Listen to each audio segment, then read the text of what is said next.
ओम श्री गणेशाय नमः। जय माता पार्वती, जय कैलाशपति महादेव की। प्रिय भक्तों, आप सभी का हमारे चैनल पर हार्दिक स्वागत है।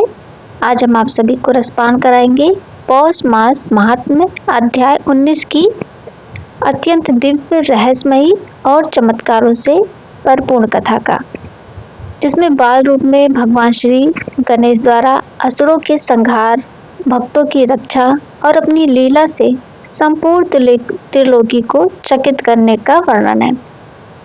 उग्रसेन नामक असुर के गुप्तचर ने उसे समाचार दिया कि कैलाशपति भगवान शिव अपने गणों और अनेक ऋषि मुनियों के साथ त्रिसंध्या क्षेत्र में निवास कर रहे हैं तथा देवी पार्वती को एक पुत्र की प्राप्ति हुई है।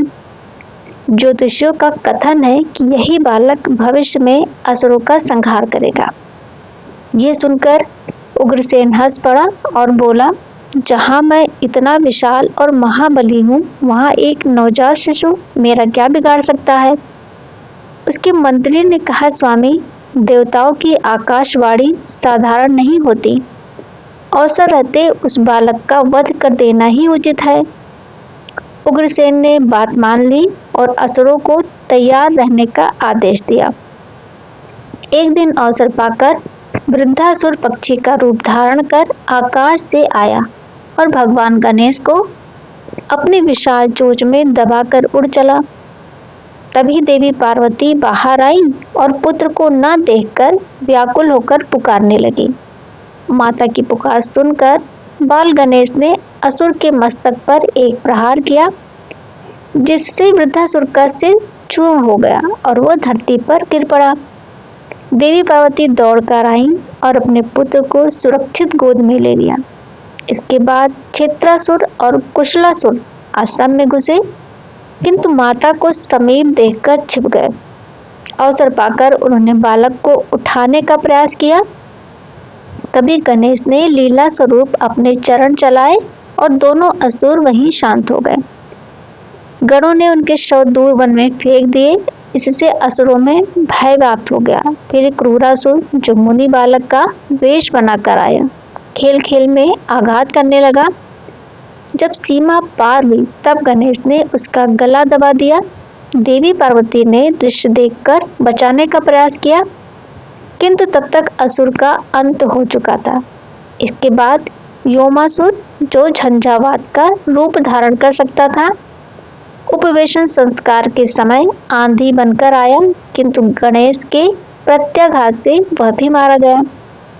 सभी देवताओं और ऋषियों ने बाल गणेश को चिरंजीवी होने का आशीर्वाद दिया। व्योमासुर की बहन महिषासुरी ने किशोरी का रूप धारण कर माता पार्वती की सेवा में प्रवेश किया। रात्रि में अवसर पाकर जैसे ही उसने देवी को स्पर्श किया, गणेश ने उसके कान नाक पकड़ लिए। पर्वत समान दबाव से वह चित्कार करने लगी और उसका असुरी रूप प्रकट हो गया। अंततः उसका भी वध हुआ। इस प्रकार अजगरासुर, शलभासुर, मत्स्यासुर, शैलासुर, कंदबासुर आदि अनेक महाबली असुर भगवान गणेश के हाथों मारे गए। जो भी असुर भगवान के हाथों मरे, वे मोक्ष को प्राप्त हुए। इससे बढ़कर सौभाग्य और क्या हो सकता है। धीरे धीरे मयूरेश्वर 5 वर्ष के हो गए। एक दिन भूख लगने पर वे महर्षि गौतम की कुटी में गए और पका भोजन उठा लाए। ऋषि को ध्यान से ज्ञात हुआ कि ये लीला स्वयं पर ब्रह्मा की है, किंतु क्षणिक मोहवश उन्होंने बालक को दंडित कर दिया। देवी पार्वती ने भी पुत्र को रस्सी से बांधकर कोठरी में बंद कर दिया, परंतु माता ने जहां जहां देखा उन्हें गणेश खेलते दिखाई दिए। कोठरी में बंधे गणेश भी वैसे ही बैठे मिले। माता का हृदय द्रवित हो गया। उन्होंने पुत्र को मुक्त कर हृदय से लगा लिया। उधर महर्षि गौतम के मंदिर में सभी देव प्रतिमाएं गणेश रूप में दिखाई देने लगी। तब उन्हें अपनी भूल का बोध हुआ और उन्होंने क्षमा याचना की। ये जानकर सभी को समझ में आ गया कि बाल गणेश साधारण नहीं, स्वयं साक्षात परब्रह्मा है। भगवान श्री गणेश की ये बाल लीला हमें सिखाती है कि ईश्वर की शक्ति बाल रूप में भी संपूर्ण सृष्टि का संचालन कर सकती है।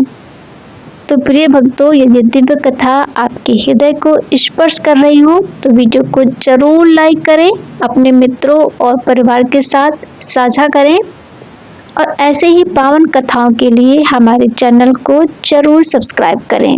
तो फिर मिलते हैं अगले वीडियो में, तब तक के लिए जय श्री कृष्णा दोस्तों।